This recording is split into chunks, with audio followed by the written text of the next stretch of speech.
सारा खुशी का आंसू है। एक्चुअली देख रहा है कि इतना ज्यादा सक्सेस ग्रोथ। खुश है कि नहीं खुश? खुश है।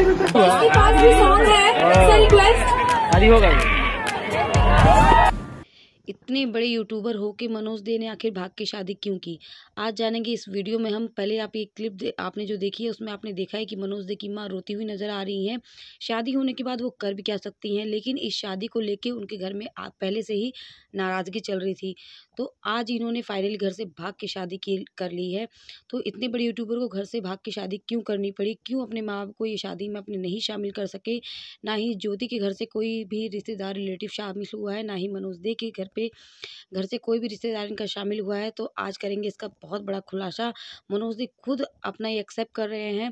पहले तो इन्होंने ये कंफर्मेशन किया था कि हम लोग एज ए फ्रेंड हैं, ऐसा कुछ भी नहीं है, सब हमें एक तरह से जोड़ के गलत अफवाह फैला रहे हैं। लेकिन आज इन दोनों ने शादी करके इसका खुद ही खुलासा कर दिया है। तो आज ये सुनते हैं मनोज दे क्या बोल रहे हैं। ठीक है, मेरा भी बहुत ज़्यादा शौक था कि मैं अभी अच्छे से करूँगा जैसा कि एक सेलिब्रिटी लोग शादी करते हैं, लेकिन नहीं हो पाया। ठीक है, शायद से किस्मत में ही नहीं था। मुझे दोस्तों शादी इसलिए करना पड़ा क्योंकि मैं क्या होता था कि उसके साथ कहीं अगर मैं घूमने भी जा रहा हूँ या फिर उसको कहीं लेके जाता था तो बहुत ज़्यादा प्रॉब्लम हो जाता था। घर में बहुत ज़्यादा किच होता था कि उसको क्यों लेके जा रहा है, उसके साथ क्यों घूमता है। लेकिन उनको ये चीज़ नहीं समझ में आता था कि हमें जब भी कोई चीज़ का इन्विटेशन आता है, कहीं भी बुलाया जाता था, तो दोनों को साथ ही बुलाया जाता था। ठीक है, जैसे कोई कार्ड दे रहा है तो मेरा नाम और उसका नाम एक साथ लिख करके देता था। कहीं भी, चाहे किसी चीज़ का ओपनिंग हो रेस्टोरेंट का या फिर कोई इवेंट हो, कोई प्रोग्राम हो, साथ ही बुलाता था।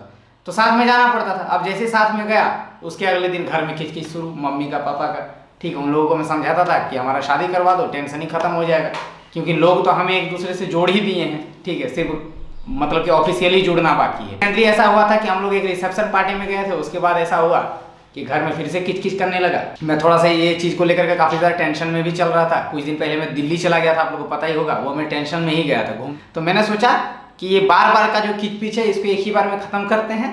अब मैं अपने लाइफ में पूरा सेटिस्फाइड हो चुका हूँ, एकदम शांत हूँ, कोई और चीज़ नहीं चाहिए। मैंने लाइफ में सब कुछ कर लिया था, घर वर बन ही रहा है, पैसा भी कमा ही रहा हूँ। ठीक है, अपना एक अच्छा खासा मुकाम भी हासिल कर रखा है। बाकी एक ही चीज़ की कमी थी, वो थी हमारे लाइफ का एक लाइफ पार्टनर चुनना।